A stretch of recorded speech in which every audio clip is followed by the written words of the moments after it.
Merci Monsieur le Président, Madame la Ministre, mes chers collègues. Par un hasard du calendrier, les chefs d'État et de gouvernement de l'Union européenne entameront leur prochaine réunion au moment même où se tiendront au Royaume-Uni des élections générales anticipées.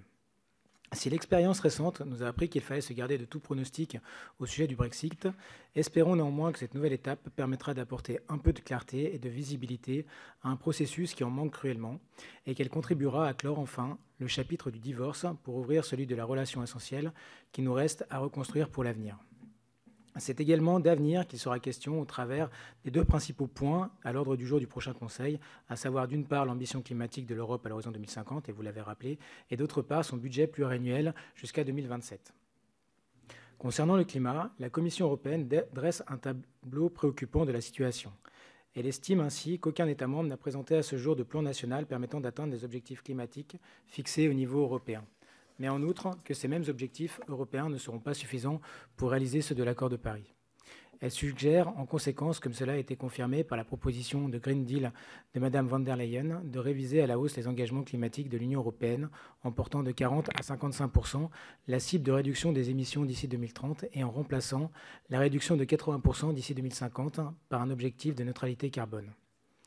En juin dernier, le Conseil n'était pas parvenu à s'accorder sur de telles orientations.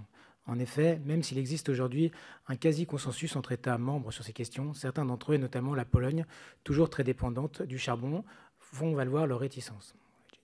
Il affirme ainsi, non sans raison, que la transition écologique leur coûtera plus cher qu'aux pays qui, comme la France, grâce à son parc nucléaire, bénéficient d'un mix énergétique moins émetteur de carbone. Quoi qu'il en soit, le débat met en exergue une évidence. Les coûts générés par l'accélération de la transition climatique seront extrêmement élevés et sont appelés à concerner un nombre croissant d'acteurs. Pour qu'elle puisse être acceptée et menée à bien, cette transition devra donc être durable, non seulement au niveau écologique, bien sûr, mais aussi au niveau économique et social. Le déploiement de mesures compensatoires pour ceux qui seront le plus durement affectés par les mutations semble ainsi inévitable. À ce titre, Mme von der Leyen a proposé la création d'un fonds pour une transition juste, destiné à soutenir les régions, les entreprises ou les travailleurs les plus affectés par les coûts économiques de la transition écologique et les reconversions qu'elle implique. Madame la Ministre, pouvez-vous nous indiquer si ce fonds a d'ores et déjà été intégré à la boîte de négociation du prochain cadre financier pluriannuel? Le cas échéant, pouvez-vous nous préciser les montants, voire les modalités d'utilisation envisagées à ce stade? L'Europe devra en outre s'attacher à faire de la transition écologique un levier de création d'emplois et de valeur ajoutée. Comme dans le secteur numérique, une course de vitesse est engagée au niveau mondial pour dominer les nouvelles technologies bas carbone et les marchés qui en découlent. Pour ne pas se faire distancer par la concurrence internationale, l'Europe doit impérativement se doter d'une véritable stratégie industrielle autour de ces technologies.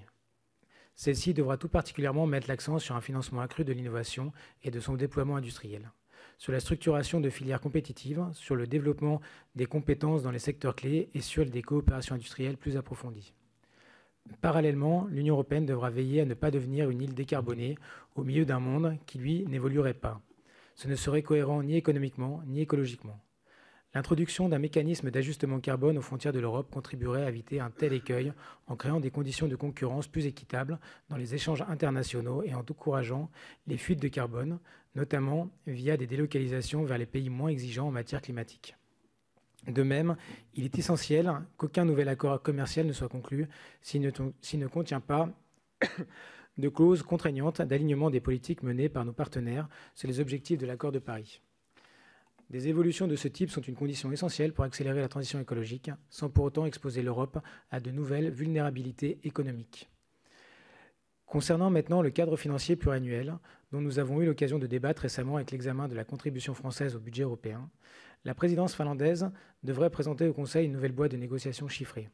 Toutefois, la conclusion d'un accord entre les États membres, dont les positions restent semble-t-il assez éloignées, n'est plus envisagée pour le Conseil européen de la semaine prochaine, mais plutôt pour celui du mois de mars. Madame la Ministre, au vu des dernières discussions entre les capitales, pensez-vous que cette nouvelle échéance pourra être tenue? Qu'en est-il par ailleurs du principal point d'achoppement des négociations jusqu'à présent, à savoir le plafond global des dépenses autorisées par le CFP?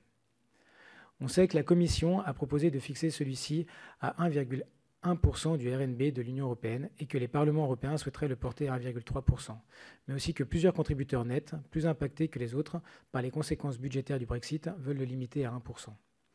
La présidence finlandaise du Conseil aurait quant à elle axé ses travaux sur une fourchette comprise entre 1,03 et 1,08% du RNB. Madame la Ministre, pouvez-vous nous confirmer la réalité de ces chiffres? Ceux-ci sont en effet particulièrement importants car ils détermineront tant la capacité de l'Union européenne à faire face aux implications financières du retrait britannique que sa volonté de financer des investissements d'avenir et les nouvelles priorités politiques, tout en préservant les dotations des politiques traditionnelles qui ont constitué le cœur de la construction européenne, et notamment le budget de la PAC, dont le maintien est pour notre groupe fondamental. Face à l'ampleur des défis auxquels l'Europe est aujourd'hui collectivement confrontée et auxquels elle est sommée d'apporter des solutions, le manque d'ambition budgétaire ne serait assurément pas une réponse satisfaisante. Enfin, pourriez-vous, Madame la Ministre, nous dresser un état des lieux des discussions concernant les autres points d'importance du CFP, en particulier concernant la création de nouvelles ressources propres, la suppression des rabais budgétaires ou encore les diverses conditionnalités envisagées pour le versement des fonds européens? Pour conclure, j'insisterai sur l'urgence d'accélérer les discussions sur le CFP. Le temps presse, car nous l'avons constaté lors de la précédente programmation budgétaire, tout retard pris dans les négociations compromet la mise en œuvre en temps voulu des politiques communautaires et se traduit par des difficultés supplémentaires pour les bénéficiaires des fonds européens sur le terrain. Lors des dernières élections européennes, les citoyens ont exprimé des attentes fortes vis-à-vis de l'Union européenne. Les chefs d'État et de gouvernement doivent en tenir compte, prendre leurs responsabilités et cesser d'ajourner leurs décisions pour donner rapidement à l'Europe des perspectives d'action claires pour les années à venir. Je vous remercie. Merci Cyril.